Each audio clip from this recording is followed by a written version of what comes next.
વિદ્યાર્થી મિત્રો, આપણે જૈન ધર્મની અંદર રહેલા સૌ પ્રથમ જે 24 તીર્થંકરો થઈ ગયા એના પ્રથમ તીર્થંકર એટલે આદિનાથની માહિતી મેળવી. ત્યારબાદ આપણે 23મા તીર્થંકર એટલે પાર્શ્વનાથ ભગવાનની વાત કરી. અને ચાલો હવે આપણે માહિતી મેળવીએ મહાવીર સ્વામી કે જે જૈન ધર્મના અંદર છેલ્લા અને 24મા તીર્થંકર થઈ ગયા એની પ્રારંભિક જીવન. જન્મ વંશની વાત કરીએ તો વજ્જી સંઘના ગણરાજ્ય, વજ્જી સંઘનું એક ગણરાજ્ય હતું કુંડગ્રામ.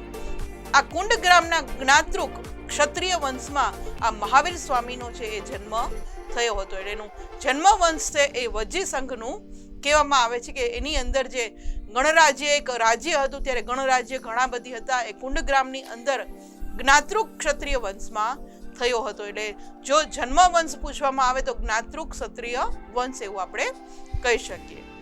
બાળપણનું નામ મહાવીર સ્વામીનું બાળપણનું નામ વર્ધમાન હતું.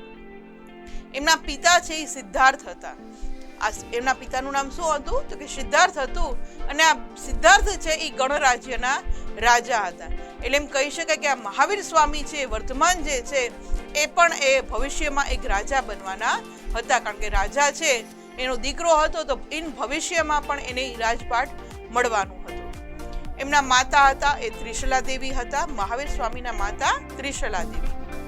ત્યારબાદ વાત કરીએ તો આ ઇમેજની અંદર જે આપણે એમના પિતા સિદ્ધાર્થ અને માતા ત્રિશલા દેવીની વાત કરી રહ્યા છે કે જેણે આ મહાન વ્યક્તિને જન્મ આપ્યો તો આ ત્રિશલા દેવીને આપણે જોઈ શકીએ છીએ. એમના મોટા ભાઈની વાત કરીએ તો ભગવાન મહાવીર સ્વામીના મોટા ભાઈ હતા નંદીવર્ધન.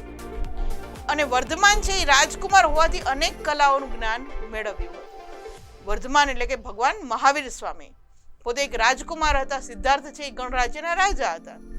હવે રાજાનો દીકરો જ્યારે રાજકુમાર આપણે કહીએ છીએ ને રાજકુમાર હતા એટલે બધી જ બચપનથી જ એને બધી કલાઓ, કારણ કે ભવિષ્યમાં એને આખું રાજ્ય સંભાળવાનું હોય છે, એને કેટલી બધી કલાનું એમને જ્ઞાન મેળવ્યું હતું. એમના પત્નીની વાત કરીએ તો મહાવીર સ્વામી એટલે કે વર્ધમાનના પત્ની હતા રાજકુમારી યશોદા. અને એમના પુત્રી હતા પ્રિયદર્શની.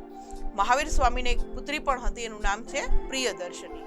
આ ઇમેજની અંદર જે આપણે વર્ધમાનની વાત કરી રહ્યા છીએ જોઈ શકીએ.